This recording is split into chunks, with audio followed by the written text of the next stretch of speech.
Alright, so back today here with a rapid game here on chess.com. I'm playing Creative 47, rated 1801, and we'll play a French defense. Really going to be focusing on my time management today. They go in for the dreaded exchange French. Oh boy, we'll see if we can get something interesting out of this. Alright, and then this move bishop to d3, or sorry, bishop to e3.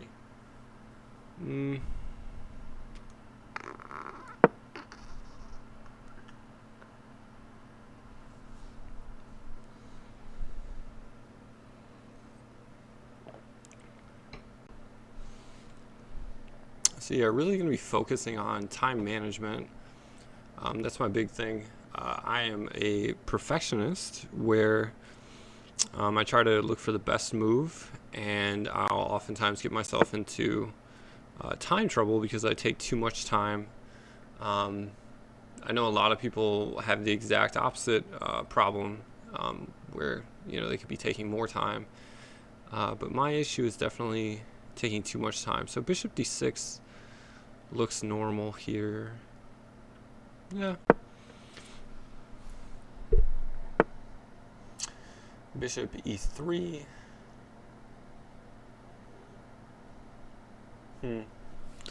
Usually white puts their dark squared bishop on g5 in the exchange French. I don't know what to think of this bishop e3 move. This is interesting.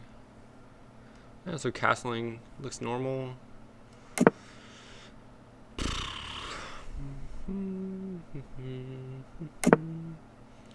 Bishop g4 is totally normal in this position. So yeah, in the efforts or in the interest of playing quickly, I'm just going to go for that. And they have h3, bishop h5. If they go for g4, so that has to be good for me, making white waste some tempi. Yeah, it looks like white has been somewhat inefficient in the opening so far. It's not like they're doing awful or anything, but that has to be good for me. I have to be close to being equal.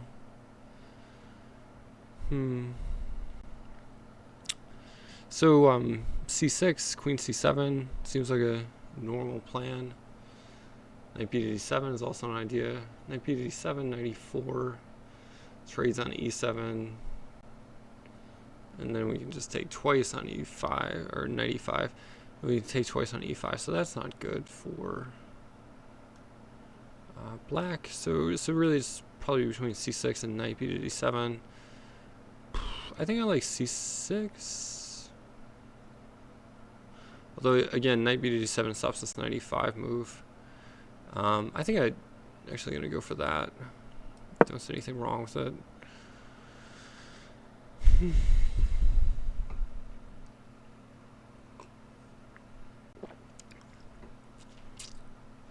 So yeah, so as far as time management goes, I'm looking to hit certain benchmarks in terms of I want to have so many moves played by a certain point of the game to try to make sure I don't get too far behind on time. Okay, so bishop h5 looks normal. Inviting g5. If g5, bishop g6, it's probably fine. In that case, white's probably getting overextended. I don't see any point in taking on f3. But yeah, so the first benchmark I'm trying to hit is I'm trying to get to move 15 by the 24-minute mark. And I sort of have benchmarks throughout. And we'll see. I'll keep an eye on my opponent's time relative to my time, but I'm not so interested in that, especially in this probably first half or so of the game. I'm just trying to make sure I hit my own benchmarks. If my opponent plays too fast, I'm not trying to play fast with them. c6 looks normal here, restricting the knight. No knight b5s. c6, queen c7, again looks normal.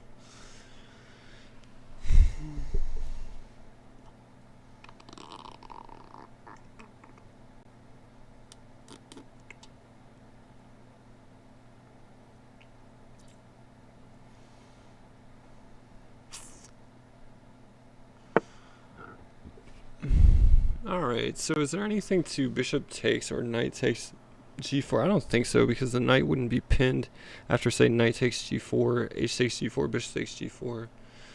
There's no pin on the knight. I mean, you know, the bishop is interposed, so I think this probably looks normal. If they try to storm my bishop, I'm thinking of bishop e4. They do this.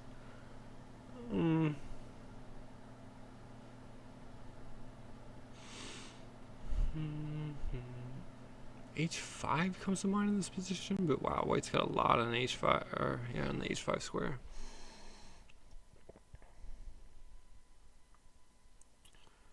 If I jump into E4 with my knight, I have an attack on the H4 knight, forcing a capture of my G6 bishop. I can then capture on C3, interposing that move. Forcing B takes C3 and then recapture on G6. So that looks pretty decent. So if, again, knight E4, knight takes G6, knight takes C3, hitting white's queen, forcing B takes C3, and then probably F takes G6 in this situation, opening up my rook.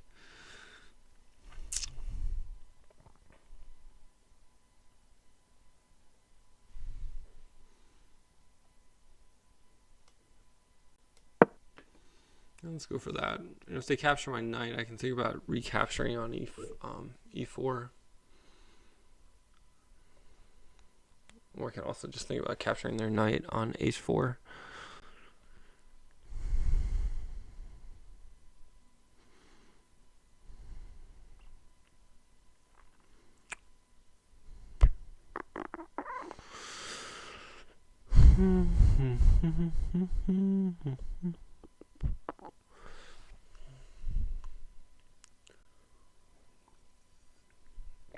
As far as plans go, I want to get my rooks more active. We'll sort of see how that goes. I'm thinking of possibly trying to get at white's kingside pawn structure with the moves like F4 or something like that, or F5. Although here, I think I'm going to go for damaging white's structure. And here I think I want to take with the F pawn and open up my rook. Get some free development there. I don't see anything particularly bad about that.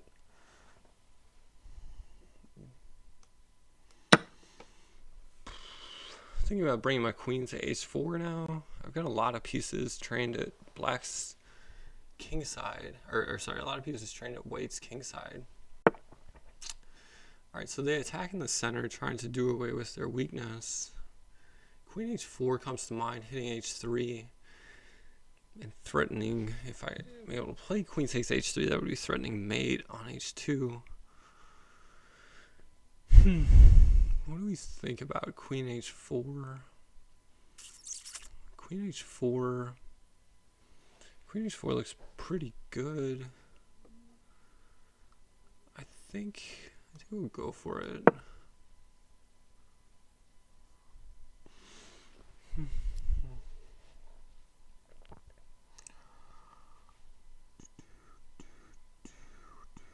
Knight F6, if, say, king to G2, defending the pawn, knight F6, maybe? No.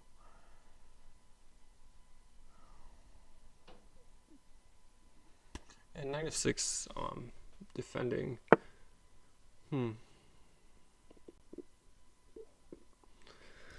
This does not seem like white's best option. Bishop 2. I mean, I can't go queen takes H3 just because of C takes D6. I don't have the mates anymore. After that, I'm thinking of bishop C7.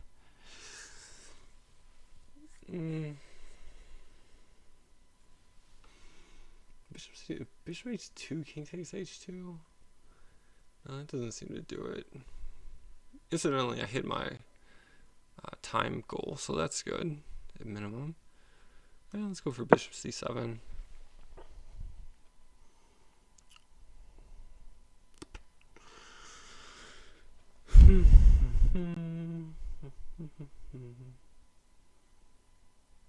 Expecting in king g2. I don't see another way they can defend h3. Knight f6, maybe trying to come into to e4. Rook a to e1, stopping the f pawn push by white because their bishop would be on pre in that situation. Is interesting looking. Yeah, maybe that's more interesting than knight f6 because knight f6 does kind of hamper my f rook a little bit. So I like my position right now. We'll see sort of how that plays out. Yeah, king g2. So again, like I was saying, I think rook a to e8 looks interesting. Stopping the f pawn from pushing in certain variations.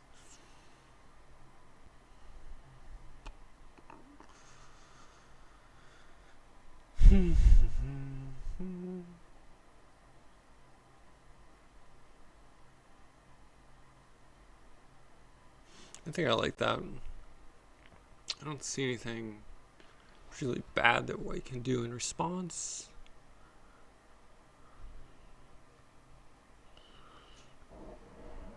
Yeah. All right.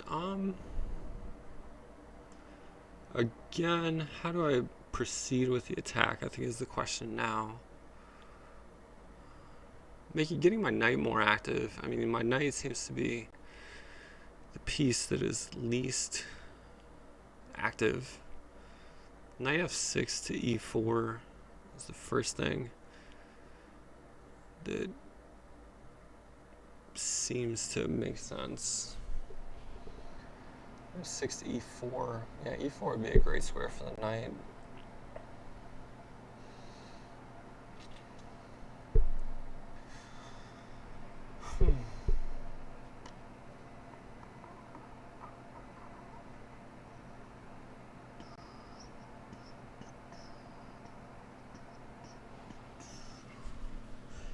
So time-wise, we're both doing pretty decently. My opponent is not one of these players that blitzes out all their moves, which I'm happy to see.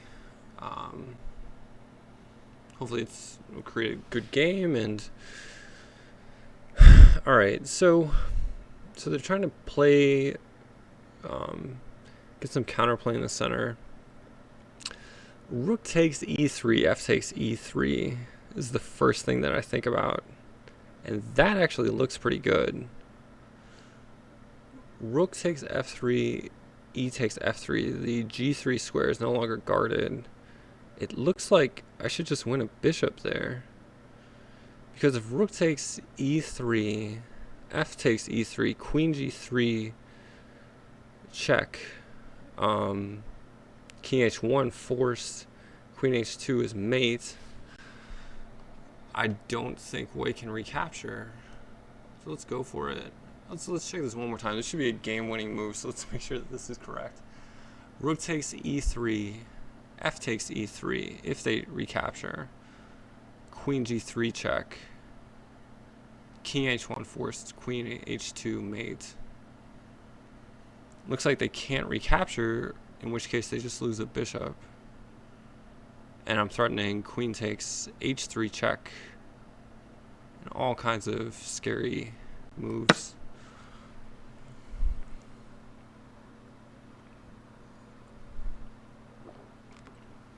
So this should be a totally winning position. The question is, will I convert it?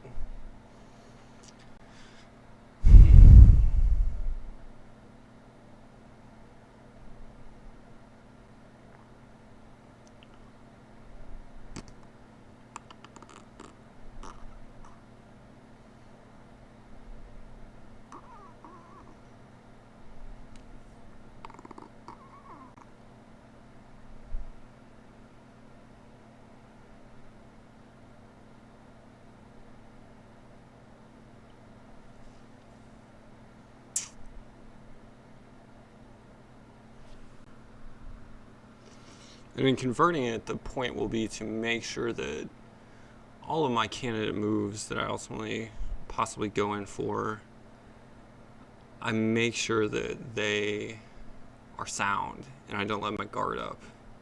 Because when you get into a winning position like this, that's the biggest danger for me, and I think for a lot of people.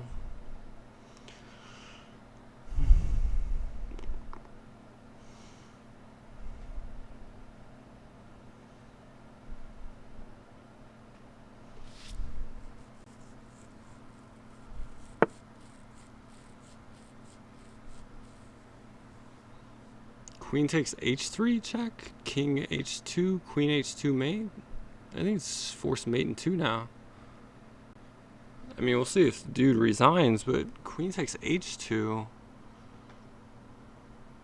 King g1 is the only move. Queen h2 is mate. Okay, let's make sure I'm not hallucinating. Queen takes h3, check. Yeah, okay, he resigns. All right, so that was an interesting game. 0 mistakes, 0 blunders. We'll see what the report says.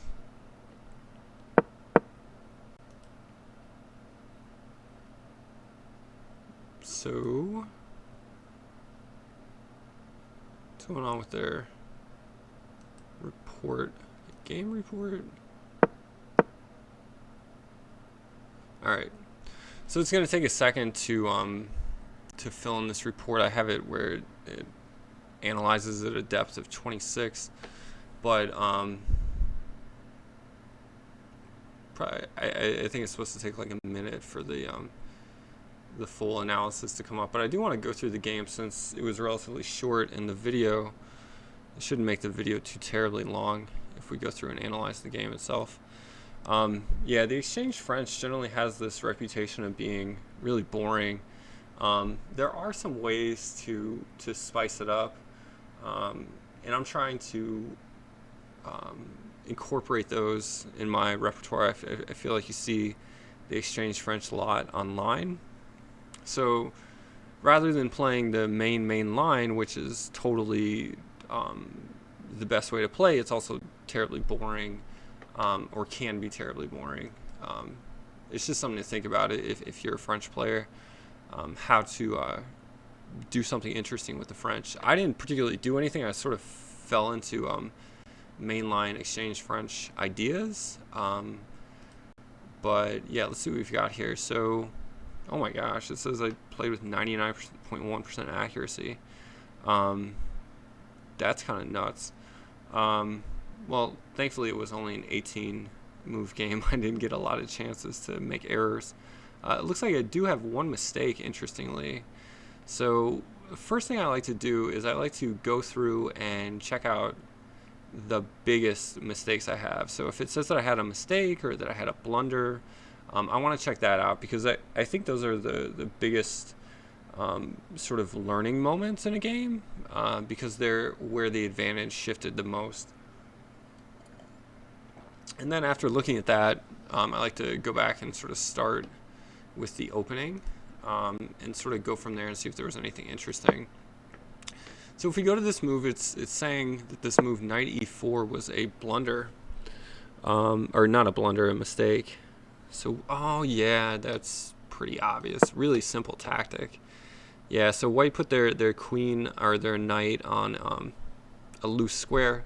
I did sort of mention in my analysis about the moves I was thinking about playing that, you know, I could, after I put my knight on e4, think about taking their knight on h4. But yeah, this is a pretty, I don't know why I missed this. Knight takes g4, and when they recapture, however they recapture, white just takes on h4, winning a pawn at a minimum. Yeah, so that's kind of a bummer to have missed that. I'm not sure sort of what happened to white in this game. This was not their best game for sure. All right, so yeah, nothing terribly. Let's let's see. Let's go into the French opening. Let's go to the openings book. They go in for the exchange. This move, this is not a move I'm used to seeing. So bishop e3, it looks like it's terribly uncommon. So 1, 2, 3, 4 is the 8th most popular move. Out of 11,000 games, there's only 29 times it's been played. It scores decently well, but yeah, so knight f3, pretty common. Bishop d6 here, for what it's worth, there were only 9 games in this position. White possibly was trying to, take me out of stuff that I was used to with this move, bishop e3, but it's not like they got a really killer position out of it or anything. All right, so castling. I played bishop g4. It looks like bishop e6 is the most common from, again, a really small sample size of 14 games. c6 looks like it's also a move, rook e8. These are all common moves in the French exchange, so putting a pawn here, reinforcing this pawn. Oftentimes this knight will get pinned by this bishop, and you need to reinforce this pawn. Yeah, rook e8 just getting active on the open file. That's also a common staple.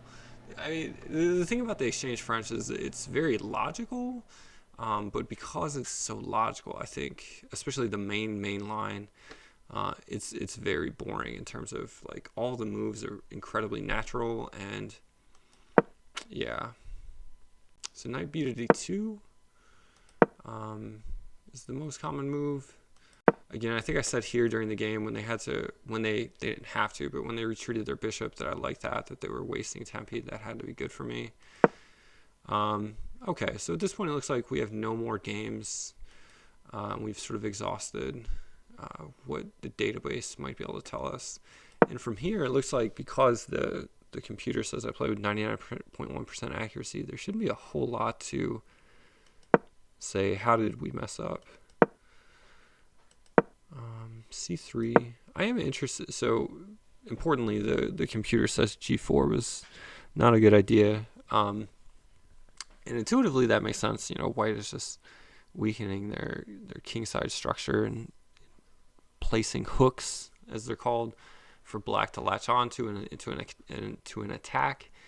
It can be very dangerous. There are definitely situations though where this is playable. I know in the Nimzo Indian, there are different lines where you can sort of do this. It is playable, but yeah, you gotta make sure that you're in such a position, or otherwise, like in this position, it can just be dangerous. All right, so I am interested. Does the computer like at all taking on g4? I doubt it. I mean, there are definitely situations where you can sack a piece for 2 pawns. So for example, knight takes g4, h takes g4, bishop takes g4. If this bishop is not here and there's a pin on the queen, and if I had a little bit more activity with some of my pieces where I could easily bring in another piece to the attack, let's say, I don't know, this knight wasn't here and I had like a rook here or something and could easily bring in a rook or something. I don't know. Maybe it would make sense. And it can make sense, but yeah, doesn't look like it should in this position. Although Engine does say the second best move is knight takes g4. White would have an advantage in such a situation, but it looks like it's not horrible. Yeah, that's interesting, but no need to intentionally give up the advantage, I think. So knight h4, again, I missed this tactic. Should have went with knight takes g4. It's a really basic tactic. Whenever they put their pieces on undefended squares like this, it should just send off all kinds of sort of signals to you, at least, that hey, there might be some opportunity here. Not sure at all why it didn't register for me. In any case, knight takes g6. Sorry, let's go back. So I played knight e4 instead of knight takes g4. They took my bishop. It does say knight takes c3 is best, the interposing move, ruining white's structure. And they do like taking with the engine does like taking with the f pawn to open up the rook. I assume taking with the h pawn is not much worse, but yeah, taking with the f pawn, opening up the rook is a decent idea. Usually we want to take towards the center, so in this case h takes g6, but if I get to open up my rook and I'm currently in the midst of a kingside attack, that makes sense. So queen h4 does like queen h4, bringing the queen into the fray, threatening h3. Says c5 is an inaccuracy. Bishop c7 is best. King g2 is best. Rook a e8 is best. So I like this move. Not only does it do the obvious of developing your last inactive piece, but I really like that in some lines white wants to maybe push f3 to kind of stabilize their structure a little bit. So for example, if black plays knight f6 to e4, f3 could either kick the knight out, or before the knight comes into f4, f3 might just stop the knight from coming in. So you can imagine situations, or also white won't want to play f3 in order to just try to go run away with their king that is terribly unsafe in this position. So yeah, I like that move. And this is c4 is a blunder. And I was lucky that I was able to catch this idea. So it's a good example of you want to look at all your checks and captures, especially, and threats. So if you look at my tactics series, I talk a lot about checks, captures, threats.